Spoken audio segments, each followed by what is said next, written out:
Assalamualaikum warahmatullahi wabarakatuh. Perkenalkan, nama saya Mas Luhlub, NIM 1914035. Saya dari Prodi PGMI kelas B angkatan 2019. Di sini saya akan menjelaskan perkembangan teknologi produksi komunikasi, transportasi, dan peran bangsa Indonesia di era globalisasi. Ya, sebelum menuju ke materinya, mengapa saya memilih tema ini untuk dipelajari? Karena perkembangan sekarang itu sudah sangat cepat. Ya, memasuki era globalisasi ini, teknologi produksi komunikasi transportasi sebagai anak muda ataupun sebagai mahasiswa, kita wajib mengetahui perkembangan di era globalisasi ini, karena itu adalah tuntutan zaman agar kita di masa depan makin maju dan tidak gaptek. Ya, saya lanjut. Perkembangan teknologi produksi komunikasi, transportasi, dan peran bangsa Indonesia di era globalisasi. Jadi, teknologi di sini berkembang sangat canggih.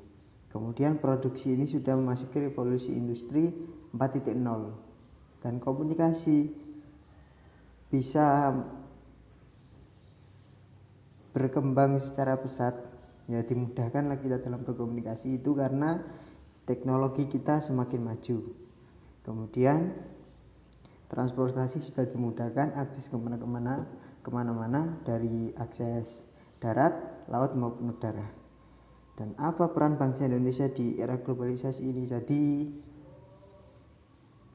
di organisasi internasional, bangsa Indonesia ini sudah banyak bergabung dalam organisasi internasional tersebut. Ya, kita lanjut. Globalisasi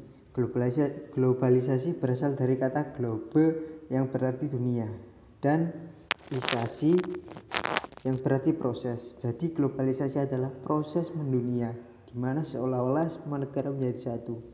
Jadi dapat disimpulkan bahwa globalisasi merupakan proses di mana semua negara ini menjadi tidak ada batasnya. Jadi semua bebas. Lanjut.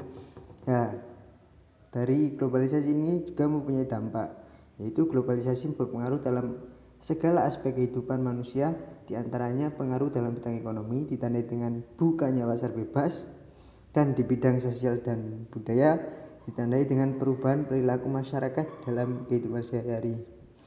Ya, jadi globalisasi ini mempunyai dampak, tak hanya dampak positif, di sini juga ada dampak negatif dari globalisasi, yakni perilaku kita semakin menjadi konsumener. Jadi kita memiliki budaya untuk sering mengkonsumsi daripada kita memproduksi. Itu dampak negatifnya, contoh dampak negatifnya globalisasi. Kemudian teknologi. Secara etimologis, akar kata teknologi adalah tekne, yang berarti serangkaian prinsip atau metode rasional yang berkaitan dengan pembuatan suatu objek atau kecakapan tertentu, atau pengetahuan tentang prinsip-prinsip atau metode dan seni. Teknologi adalah sarana untuk menyediakan barang-barang yang dibutuhkan bagi keberlangsungan hidup manusia. Penggunaan teknologi sangat membantu perkembangan umat manusia sehingga mencuatkan nilai-nilai baru di dalam kehidupan manusia. Jadi teknologi ini adalah sarana untuk menyediakan barang-barang yang dibutuhkan bagi keberlangsungan hidup manusia. Nah, teknologi ini sangat membantu untuk keberlangsungan hidup manusia. Perkembangan teknologi dan komunikasi. Di era globalisasi saat ini, teknologi berkembang pesat, baik teknologi komunikasi maupun informasi, sehingga tanpa disadari sudah mempengaruhi setiap aspek kehidupan manusia. Seiring arus globalisasi, tuntutan kebutuhan pertukaran informasi yang cepat, merupakan peranan teknologi komunikasi menjadi sangat penting. Nah, jadi di sini perkembangan teknologi dan komunikasi itu bisa dikatakan saling berhubungan. Karena apa? Jika teknologi ini sangat berkembang dan maju, canggih, maka komunikasi akan semakin mudah. Ya, seperti contohnya seperti sekarang di era pandemi ini, ya ada Zoom, ada Google Meet, jadi akses kita untuk berkomunikasi ini dimudahkan karena teknologi tersebut. Kemudian dampak positif dari perkembangan teknologi. Yang pertama, dapat menyelesaikan pekerjaan dengan semakin mudah dan cepat, dapat berkomunikasi dengan orang lain dengan fasilitas email, chat sampai komunikasi secara langsung. 3. Munculnya bermacam-macam komunitas dari internet guna menjalin relasi baru. 4. Memudahkan dalam mencari informasi yang dibutuhkan. 5. Memungkinkan berbelanja melalui media internet atau online. Akses internet dapat dilakukan dengan mudah. 7. Mendapat hiburan seperti contoh game online dan lain-lain. Ya, di samping perkembangan teknologi ini semakin cepat, di situ juga kita dapat mengakses game untuk sebatas hiburan saja. Dampak negatifnya: 1. Munculnya penipuan melalui telepon, SMS, dan internet. 2. Mudahnya mengakses video porno. 3. Munculnya penjebakan atau plagiarisme. 4. Pembobolan rekening atau kartu kredit. 5. Meningkatkan sikap konsumerisme. 6. Perjudian online. 7. Misinformasi. 8. Lupa menjalankan kewajiban belajar, beribadah, dan lain-lain. Itu dampak negatifnya. Kita terlena dengan mudahnya teknologi hingga kita lupa menjalankan kewajiban kita seperti belajar, beribadah, dan kegiatan lainnya yang lebih bermanfaat lagi. Perkembangan produksi. Revolusi industri pertama ditandai saat mesin-mesin uap mulai digunakan untuk menggantikan tenaga hewan dan juga manusia.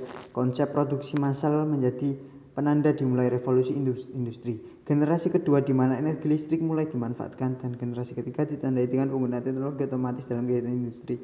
Lompatan besar terjadi saat teknologi informasi dan komunikasi dimanfaatkan tidak hanya dalam proses produksi, melainkan juga di seluruh rantai nilai industri, sehingga melahirkan model bisnis baru dengan basis digital guna mencapai efisiensi yang tinggi dan kualitas produk yang lebih baik.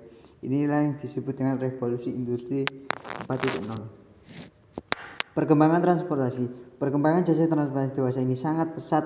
Berbagai macam bentuk dan jenis alat transportasi banyak diciptakan oleh manusia untuk memberikan fasilitas bagi kehidupan mereka. Ya, perkembangan transportasi sekarang, jalur darat, jalur laut, jalur udara itu semakin berkembang. Ya, seperti contoh, sekarang sudah membangun banyak tol yang ada di Indonesia ini untuk menghubungkan untuk mempercepat akses kita, yaitu salah satu perkembangan dari jalur darat. Peran pemerintah dalam perkembangan transportasi. Mengembangkan dunia transportasi dengan menyediakan sarana dan prasarana transportasi darat, laut, dan udara untuk mewujudkan transportasi yang menciptakan stabilitas nasional, pemerataan pembangunan secara menembus daerah terpencil. Jadi pemerintah di sini punya peran, yaitu untuk menyediakan sarana dan prasarana agar transportasi di Indonesia ini ya stabil, untuk mengurangi angka kemacetan juga, serta bisa menembus ke daerah-daerah terpencil yang dulunya akses jalannya itu sangat tidak memungkinkan untuk dilalui.